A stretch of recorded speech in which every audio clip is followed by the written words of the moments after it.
السلام علیکم ناظرین. دنیا کی ہر قوم اپنے بہترین سائنسدانوں، مفکروں اور دانشوروں کو پہچانتی ہے اور ان کی قدر کرتی ہے. آج کا پروگرام ایک ایسے شخص کے بارے میں ہے جس نے پاکستان کا نام سائنس کی دنیا میں بہت روشن کیا اور جو واحد پاکستانی ہے جس کے سائنسی کمالات کا اعتراف تمام دنیا کرتی ہے. فزکس کے میدان میں ان کی تحقیقات اس قدر مفید ثابت ہوئیں کہ 10 دسمبر سن 1979 کے دن پروفیسر عبدالسلام کو دنیا کا سب سے اعلیٰ سائنسی انعام یعنی نوبل پرائز سے نوازا گیا. ایک عالی شان تقریب کے دوران سویڈن کے بادشاہ نے ان کو یہ اعزاز پیش کیا. اس اعزاز نے عبدالسلام کو اس قطار میں شامل کر دیا جس میں آئنسٹائن، شروڈنگر، ہائزنبرگ، بور اور اس صدی کے دوسرے عظیم سائنسدان شمار کیے جاتے ہیں. نوبل پرائز کے علاوہ پروفیسر سلام کو دنیائے علم کے دیگر 18 اعلیٰ انعامات ملے. اگر کوئی سائنسدان ان میں سے ایک بھی انعام حاصل کر لے تو وہ بڑا سائنسدان کہلانے کا حقدار ہو جاتا ہے. علم کی دنیا میں اپنا لوہا منوانے والا یہ شخص کسی اپر کلاس خاندان کا فرزند نہیں تھا، بلکہ اس کی پیدائش 29 جنوری سن 1926 کے دن اس دھرتی کے ایک بالکل عام گھرانے میں ہوئی تھی. پنجاب کی رومانوی کہانیوں کے شہر جھنگ کی پرپیچ گلیوں کے روایتی مکان میں جنم لینے والے عبدالسلام کے والد ایک سرکاری کلرک تھے. اپنے بچپن میں سلام نے بجلی کی روشنی تک نہ دیکھی تھی. جب ان کے استاد نے بتایا کہ بجلی لاہور جیسے بڑے شہروں میں ہوتی ہے تو وہ اس کے کرشمے سن کر بہت حیران ہوئے.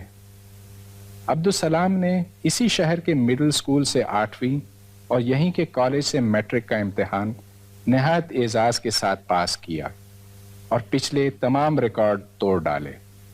میٹرک کا نتیجہ معلوم کر کے جب سائیکل پر وہ تیز تیز پیڈل مارتے ہوئے جھنگ پہنچے تو وہاں کے تمام باشندوں نے ان کا والہانہ استقبال کیا. میٹرک کے بعد تعلیم کے لیے عبدالسلام لاہور کے گورنمنٹ کالج میں داخل ہوئے اور یہاں بھی بی اے اور ایم اے کے گزشتہ تمام ریکارڈ توڑ دیے. پھر عبدالسلام ایک وظیفے پر برطانیہ کے شہر کیمبرج چلے گئے جو اس زمانے میں فزکس کی تحقیق کا اعلیٰ مرکز ہوتا تھا. وہاں ایک بہت مختصر وقت میں انہوں نے فزکس اور میتھمیٹکس میں بی اے آنرز کیا اور یہ بھی بہت اعزاز کے ساتھ، اور پھر پی ایچ ڈی کا کام شروع کر دیا. صرف 5 ماہ کے قلیل عرصے میں انہوں نے فزکس کی ایک ایسی گتھی سلجھائی کہ فوراً ہی فزکس میں ان کا ایک مقام پیدا ہو گیا. اب یہ یاد رہے کہ عام طور پہ فزکس میں پی ایچ ڈی کے لیے 3 سے لے کر 5 سال تک درکار ہوتے، لیکن عبدالسلام کی تھیسس اس قدر معیاری پائی گئی، وہ کہ یہ صرف 5 مہینوں میں لکھی گئی تھی، کہ کیمبرج یونیورسٹی نے اس کو the best thesis of the year کا ایوارڈ دیا. اس کے بعد عبدالسلام پاکستان لوٹ گئے اور وہاں گورنمنٹ کالج لاہور اور پنجاب یونیورسٹی میں پروفیسر مقرر ہوئے. جب وہ 1951 میں واپس آئے گورنمنٹ کالج لاہور میں تو میں اس وقت ریاضی کے ایم اے کا طالب علم تھا پنجاب یونیورسٹی میں. تو یہ ہماری خوش قسمتی تھی کہ ہماری کلاس کو انہوں نے پڑھانا شروع کیا اور ہمیں کچھ جدید ریاضی سے روشناس کرایا، ورنہ وہاں تو پرانی طرز کا ریاضی پڑھایا جاتا تھا. مثلاً انہوں نے ہمیں آئنسٹائن کی تھیوری آف ریلیٹیوٹی پہ ایک کورس دیا اور یہ کورس پہلی مرتبہ پنجاب یونیورسٹی میں پڑھایا گیا ہے.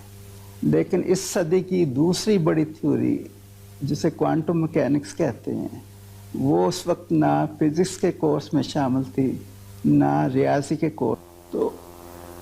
تو پروفیسر سلام نے ایکچولی وہ پرچہ چھپوانے سے پہلے ہی واپس لے لیا، حالانکہ بعد میں پتہ چلا جو وہ تجربات تھے جب انہیں دوبارہ کیا گیا تو وہ غلط تھے.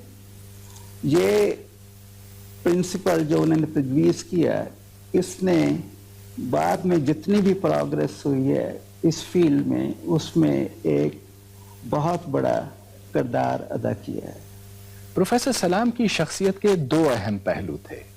ایک طرف تو وہ چوٹی کی سائنس کرتے رہے اور اس میں نمایاں کامیابیاں حاصل کیں، تو دوسری طرف وہ اس بات پر کامل یقین رکھتے تھے کہ پاکستان جیسے ممالک اپنی غربت اور پسماندگی کا تدارک صرف سائنس اینڈ ٹیکنالوجی کے حصول سے ہی کر سکتے ہیں۔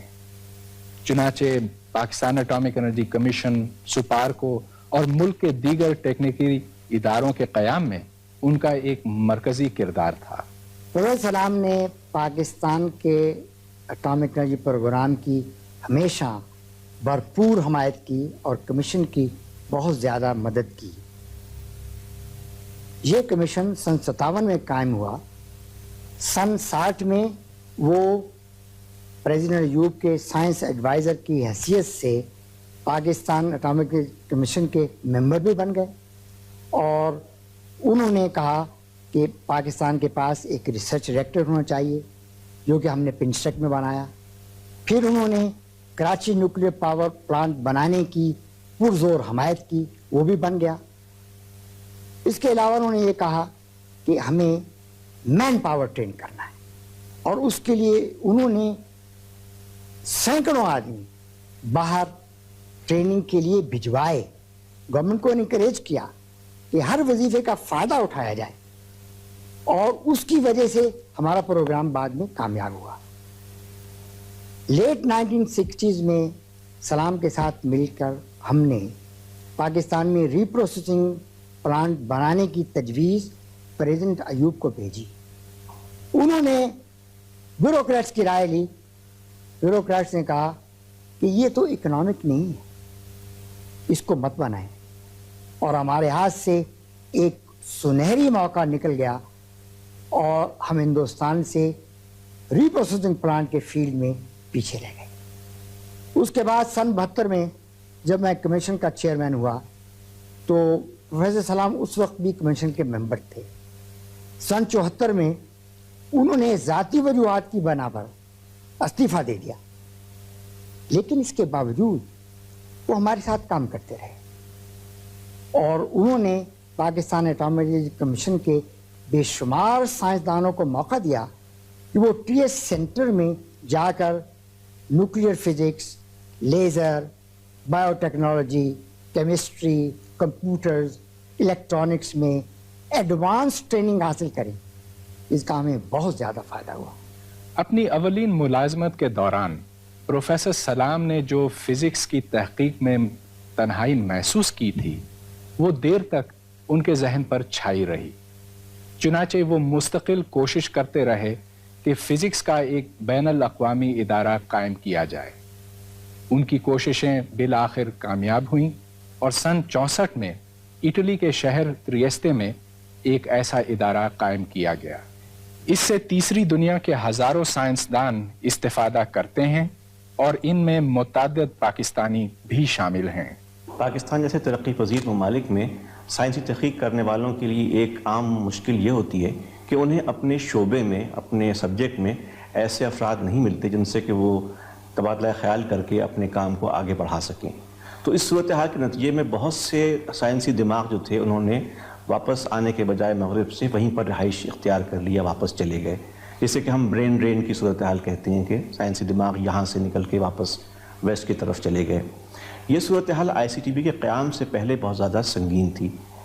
اس کے قیام کے بعد یہ ہوا کہ سائنسدانوں کو جو کہ تھرڈ ورلڈ کے ملکوں میں کام کر رہے ہیں اور وہیں پر رہ رہے ہیں، انہیں یہ موقع دستیاب ہوا کہ وہ وہیں پر رہ کے کام کریں تھرڈ ورلڈ میں، لیکن ساتھ ساتھ سال کے کسی وقت جا کر، کسی زمانے میں جا کے وہاں پہ آئی سی ٹی پی میں کچھ وقت گزار کے وہ اپنے شعبے کے جو ماہرین ہیں ان سے تبادلہ خیال کر کے یا ان سے بحث تمہیز کر کے اپنے شعبے میں جو نیا علم ہے اس سے آشنا ہوں اور اس کے ذریعے سے اپنے کام کو آگے بڑھا سکیں۔ تو اس طرح سے آئی سی ٹی پی نے ایک جو بہت اہم خدمت انجام دی ہے وہ یہ ہے کہ اس کے ذریعے سے ترقی پذیر ممالک سے برین ڈرین کی جو صورت تھی وہ نسبتاً کم ہو گئی ہے۔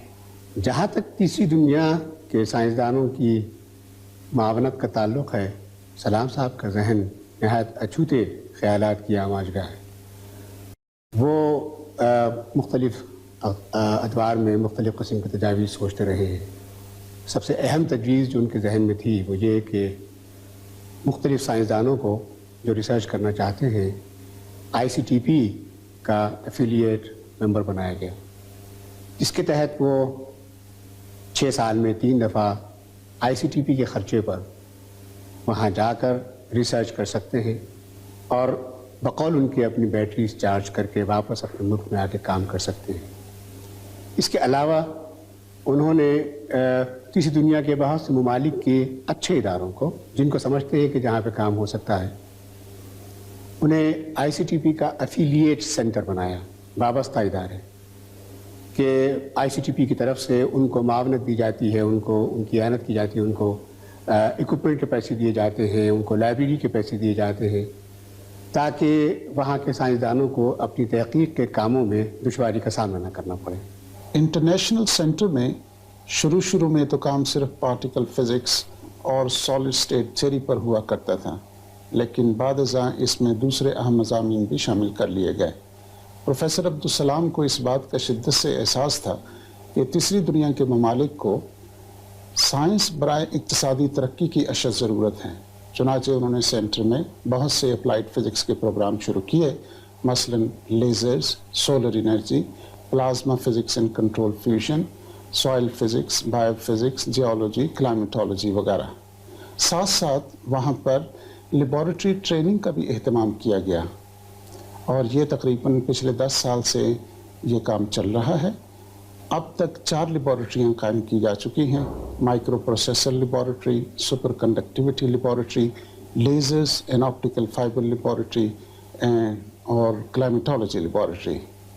سلام صاحب نے ذاتی طور پر بھی تیسری دنیا کے سائنسدانوں کو اس بات کی ترغیب دی کہ آپ اپنے ملک کی ضرورتوں کو سامنے رکھتے ہوئے اپلائیڈ فزکس کے مختلف مضامین کی طرف توجہ دیں، اور میں سمجھتا ہوں کہ اس میں کافی حد تک کامیابی بھی ہوئی. انہوں نے خاص طور پر پاکستانیوں کو اس کام کے لیے آمادہ کیا. چنانچہ چند دوسرے ساتھیوں کے ساتھ میں نے بھی اپنے سابقہ مضمون کو خیر بات کہا اور پلازما فزکس اور کنٹرول فیوژن کو اپنایا. اگرچہ پروفیسر سلام اپنے فزکس کے سینٹر کو چلانے میں بہت مصروف رہتے تھے، لیکن فزکس کی تحقیق میں وہ بدستور سرگرم رہے. ایک طویل عرصے سے انہوں نے ایک خواب دیکھا تھا کہ کائنات کی تمام قوتوں کو، بنیادی قوتوں کو یکجا کیا جائے. وہی خواب جو آئنسٹائن نے بھی دیکھا تھا، لیکن جس کو وہ پائے تکمیل تک نہ پہنچا سکا. پھر سن 1967 میں عبدالسلام اور اسٹیون وائنبرگ کائنات کی 2 بنیادی قوتوں کو متحد کرنے میں کامیاب ہو گئے. ان میں سے ایک قوت عام بجلی کی قوت ہے اور دوسری جو دا ویک نیوکلیئر فورس کہلاتی ہے، اور جس کی وجہ سے سورج اور ستاروں سے روشنی اور گرمی خارج ہوتی ہے.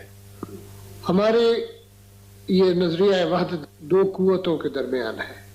وہ قوتیں ہیں بجلی کی قوت اور ویک نیوکلیئر قوت. ہمارا نظریہ، میرا اور میرے ساتھیوں کا نظریہ یہ تھا کہ یہ دونوں قوتیں ایک ہی قوت کا کرشمہ ہیں، علیحدہ چیزیں نہیں ہیں. بجلی کی قوت سے آپ کو یہ لائٹ اور ایکس ریز اور یہ ریڈیو ویوز اور ٹیلی ویژن ویوز، یہ سب چیزیں بجلی کی قوت میں شامل ہیں. تو ہمارا کہنا یہ تھا کہ اسی طرح پہ نیوکلیئر قوت میں بھی ذرات ہوں گے جو بجلی کے ذرات کے مشابہ ہیں، اور ان ذرات کا وزن 90 پروٹون کے برابر ہوگا یا 100 پروٹون کے برابر ہوگا. 3 پارٹیکلز ہم نے پیش گوئی کی تھی، ان کو W+, W-، ان دونوں کا وزن 90 ذرات کے 90 پروٹون کے برابر ہے، اور تیسرا پارٹیکل ہے Z0. 78 میں ان چیزوں پر انڈائریکٹلی تجربات ہوئے جنہوں نے ثابت کیا کہ ہماری پیش گوئی انڈائریکٹلی درست ہے. عبدالسلام اور وائنبرگ کے دریافت کردہ اصول انقلابی نوعیت کے تھے اور اس کام کی بنیاد پر ان کو نوبل پرائز دیا گیا. آج ان کی تحقیق فزکس کے نصاب کا حصہ بن چکی ہے۔ سائنس کو سائنسدان کے رنگ، نسل یا قومیت سے کوئی سروکار نہیں۔ کسی سائنسی تھیوری کی سچائی صرف تجربات کے کسوٹی پر رگڑنے سے ہی پتہ چل سکتی ہے، اور اگر یہ معلوم ہو کہ یہ میل نہیں کھاتی، اس سے متضاد ہے، تو تھیوری کو بہت بے رحمی کے ساتھ مسترد کیا جاتا ہے۔ سن 1979 میں پروفیسر سلام اسی اسٹوڈیو میں تشریف لائے تھے۔ ان سے ایک یہ سوال بھی کیا گیا، کسی تجربے سے یہ بات ثابت ہوئی کہ آپ کی تھیوری نامکمل ہے یا غلط ہے، جی، تو ذاتی طور پہ آپ کیا محسوس کریں گے؟ اب یہ دونوں چیزیں مختلف ہیں۔ نامکمل ایک بات ہے جس میں کوئی شبہ نہیں ہے کہ نامکمل ہے، یہ تھیوری اس وقت نامکمل شکل میں ہے اور اس کو ہم بھی مانتے ہیں۔ آپ نے غلط کا لفظ استعمال فرمایا، غلط کے بارے میں یہ عرض ہے کہ مجھے اس سے بڑا تعجب بھی ہوگا، اور وہ آئنسٹائن سے دریافت کیا گیا تھا کہ آپ کی تھیوری اگر غلط ثابت ہوئی تو پھر کیسے ہوگا، تو انہوں نے کہا کہ اس سے میں یہ سمجھوں گا کہ خدا تعالیٰ نے ایک نہایت اہم موقع کو ہاتھ سے جانے دی۔ اہم موقع کی مراد اس کی یہ تھی کہ اس تھیوری کا صحیح ثابت ہونا۔ انہیں اتنا یقین تھا کہ یہ صحیح ثابت ہوگی اور صحیح ثابت ہو رہی ہے، تو غلط ہونا جو ہے وہ تو بڑی زبردست بات ہے۔ اس سے ایک مکمل طور پہ غلطی تو ایک بہت زیادہ ضروری بات سمجھی جائے گی سائنس کی دنیا میں، لیکن نامکمل ہونا یہ درست ہے۔ نامکمل تو آج ہم مانتے ہیں کہ یہ تھیوری نامکمل ہے، اور اس کی شکل مثلاً رائٹ ہینڈ کرنٹس کے دریافت جو ہوگی وہ اس کے نامکمل ہونے پہ دلیل ہے، اور اس کو ہم بھی ایکسپیکٹ کر رہے ہیں کہ وہ ہونی چاہیے، لیکن کس انرجی پہ ہوگی؟ یہ انرجی 1000 گنا آج کی انرجی سے زیادہ ہوگی، ہمارا خیال یہ ہے۔ اگر اس سے پہلے بھی ہو گئی پھر بھی نامکمل حالت کو مکمل لے جانے کے لیے یہ بہت ضروری ہوگا کہ یہ چیز مکمل حالت میں پہنچے۔